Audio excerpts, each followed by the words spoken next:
নতুন নতুন জিনিসের প্রতি ভালোবাসার যত্ন একটু বেশিই থাকে।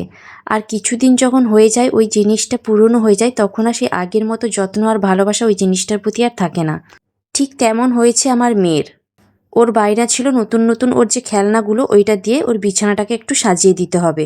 ওর পুরনো খেলনাগুলো পুরনো হয়ে গেছে, ওগুলো নিয়ে আর খেলে না। যে কয়েকটা নতুন খেলনা আছে ওইটা দিয়ে একটু তার বেডটাকে ভালোভাবে সাজিয়ে দিতে বললো, আর সেটা ভিডিও করতে হবে। ওর বায়না ছিল।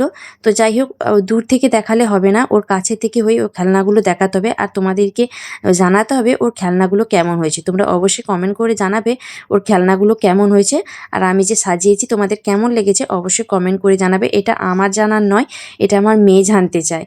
তো যাই হোক, মেয়েকে ঘুম থেকে তুলে মেয়েকে খাইয়ে আমি এখন চলে এসেছি রান্নাঘরে কি কি রান্না করব।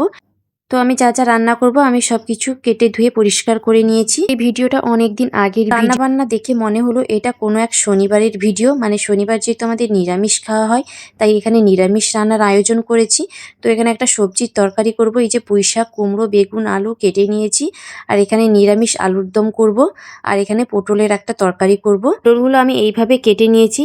জানো তো এই পটল খেতে কিন্তু আমার হাজব্যান্ড একদম খেতে ভালোবাসে না, আর মেয়ে তো খাই না।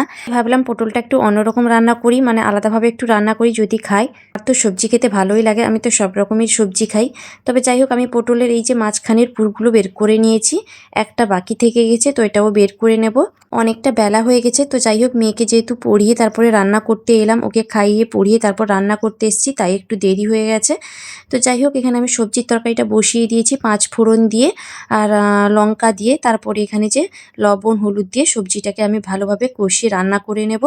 আর এই তো পুঁই শাকের রান্নাটা আমার খুব ভালো লাগে খেতে। আমি তো অনেক আগের ভিডিওতে বলেছি যে আমার সবজি খুবই ভালো লাগে খেতে। যাই হোক, যেহেতু নিরামিষ রান্না করব তাই পেঁয়াজ রসুন তো ফেলবো না, তাই এখানে আমি আদাটা পেস্ট করে এনেছি। এই যে নিরামিষ আলুর তরকারিটা করব, তো এই আলুর দমটা খেতে আমার হাজব্যান্ড খেতে ভালোবাসে। তো আমি যখন শ্বশুরবাড়িতে ছিলাম তো নিরামিষ আলুর দমটা করেছিলাম, ওর খুব ভালো লেগেছিল খেতে। কিন্তু এবারে রান্না করলাম তার খুব একটা ভালো লাগেনি, মানে ভালো লেগেছে, বাড়িতে যেভাবে রান্না করেছিলাম ভালো হয়েছিল, অতটাও ভালো হয়নি বলল। তো যাই হোক, এখানে আমি ওই যে পটলগুলোকে ভেজে নিয়েছি আর এখানে যে তার পুরটা তৈরি করে নিচ্ছি। এটা পটলের ভিতরে দিয়ে আমি রান্না করব পটলটা। আলুর দমটা করার জন্য আলুটা কিন্তু আমি সেদ্ধ করে নিয়েছিলাম প্রেসারে। তারপর আলুর খোসাগুলো ছাড়িয়ে নিয়েছি। অনেকে হয়তো আলু ভেজে রান্না করে, কিন্তু আমার ভাজার থেকে কিন্তু সেদ্ধ করে রান্না করলে খুব ভালো লাগে খেতে আলুর দমটা। তো যাই হোক, এখানে মশলা কষিয়ে আমি আদা, টমেটো, জিরে গুঁড়ো, ধনে গুঁড়ো দিয়ে ভালো মতো কষিয়ে এখানে আমি আলুর ঝোলটা রান্না করে নিলাম। এরপর পটলের রান্নাটা করব আমি। তো কড়াইতে তেল দিয়ে দিয়েছি, এখানে আদা, জিরে গুঁড়ো, ধনে গুঁড়ো সব মশলা একসঙ্গে আমি জলে গুলিয়ে নিয়েছিলাম, তো সেটা এখন কড়াইতে দিয়ে দিলাম।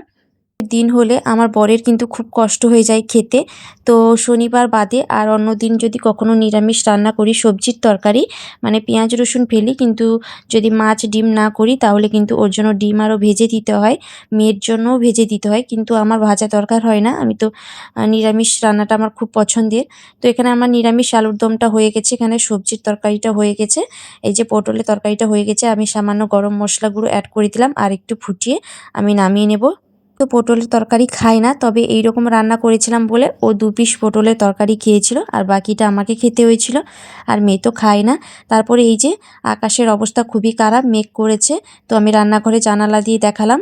তো আজকে ভিডিওটা এখানেই শেষ করলাম। কেমন হয়েছে সবাই অবশ্যই কমেন্ট করে জানাবে, ভালো লাগলে লাইক কমেন্ট করে